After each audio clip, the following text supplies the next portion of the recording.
Amazing feat, Scott. Pun absolutely intended. Kate and Jazz in Northamptonshire. And Julia from Sevenoaks, you were the last thing I thought of when I woke up. The first thing I thought of when I woke up. And in fact, I think you were in my dreams. You're doing so well.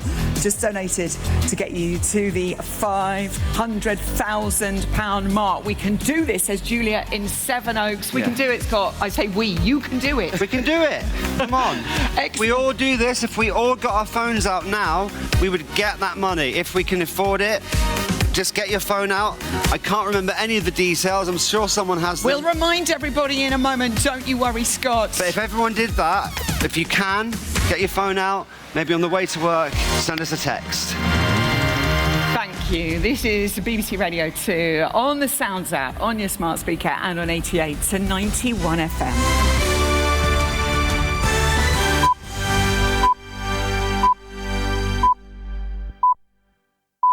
BBC News at 7 o'clock on Thursday the 17th of November. Good morning, this is Tina Dehealy. The Chancellor will give details of £54 billion of cuts and tax rises. There's a warning the NHS plan for slashing waiting times in England is at serious risk of failing, and why a space rock which smashed into a driveway could give clues about the Earth. The Chancellor, Jeremy Hunt, is preparing to unveil a package of £30 billion of spending cuts and £24 billion of tax rises as he seeks to restore the government's economic credibility. Mr Hunt, who will address the Commons this morning, will say that soaring inflation in the UK requires difficult decisions to be made. Moves to freeze personal tax thresholds will also result in greater numbers of people paying higher rates of tax.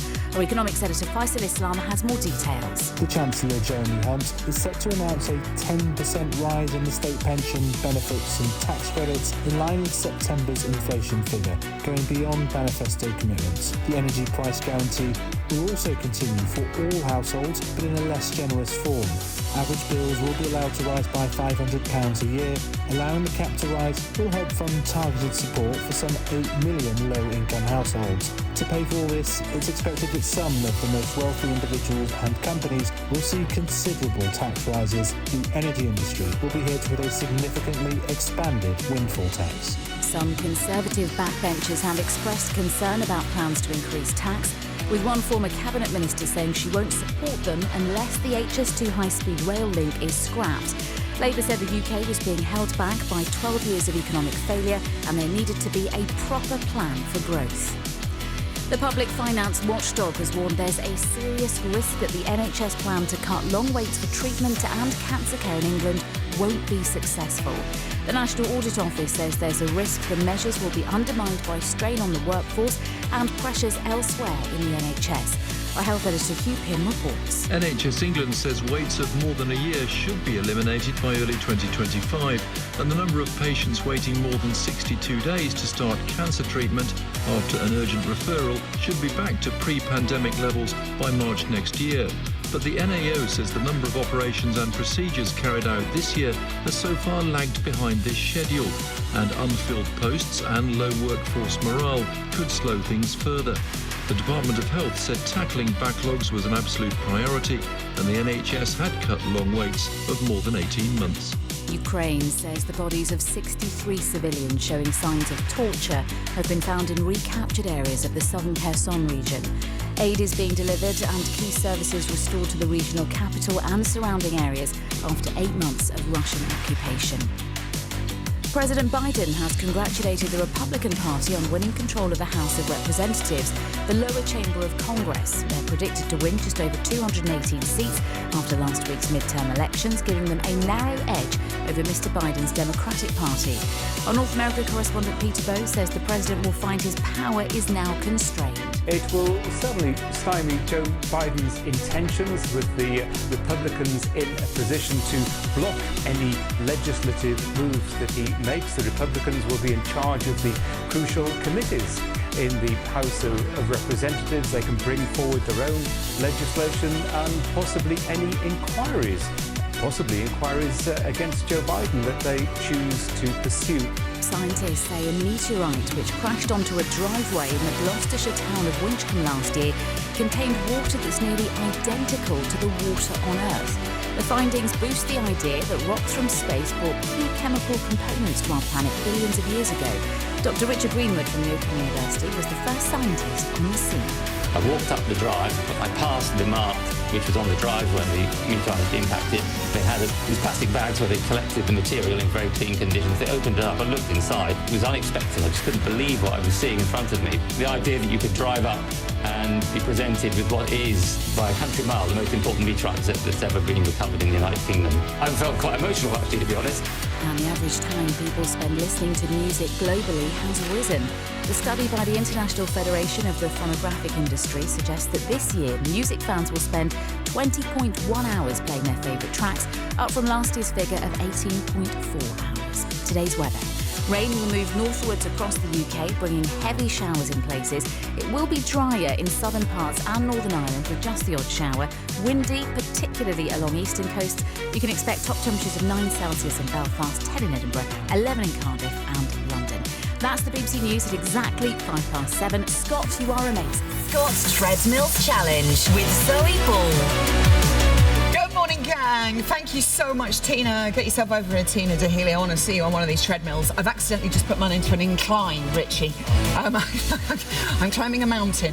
Anyway, it's nothing compared to the great Scott on his TreadMills Challenge for BBC Children in Need. He's just gone to change his shoes and socks. He'll be back in mere moments. Your messages of support are incredible, listeners, and so much encouragement. They're getting Scott through these last few painful hours. This is it, the last push. Your donations. We know that times are so hard for everybody at the moment, but anything you can give will help make such a huge difference to so many children's lives and their families, of course. Later on in this hour, we're going to meet an incredible family who've been helped by a Children in Need charity and by your donations. They're wonderful. So if you would like to donate, please do. To donate £10, text the word GIVE to 70410. To donate £20, text the word GIVE to 70420. And if that's too much or you want to give more, you can donate any amount that you can spare or that you'd like to give online. Just head to bbc.co.uk/Scott and you can hear the final epic moments of Scott's challenge here on Radio 2. You can watch it on iPlayer and you can listen on BBC Sounds. More surprises for Scott on the way. It's going to get emotional.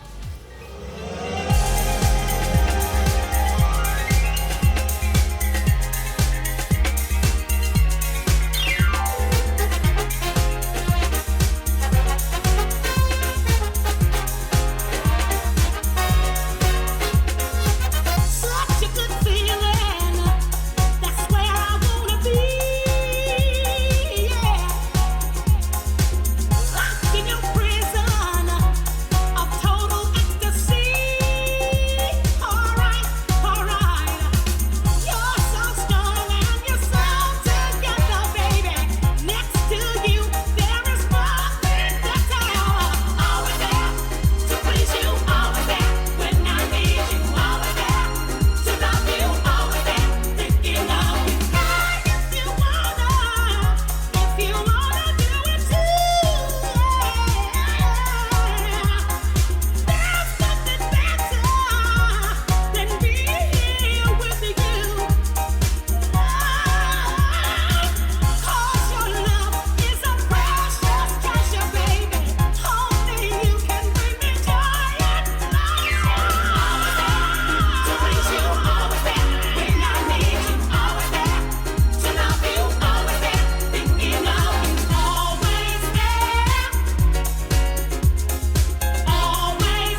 too tired. We're tripping.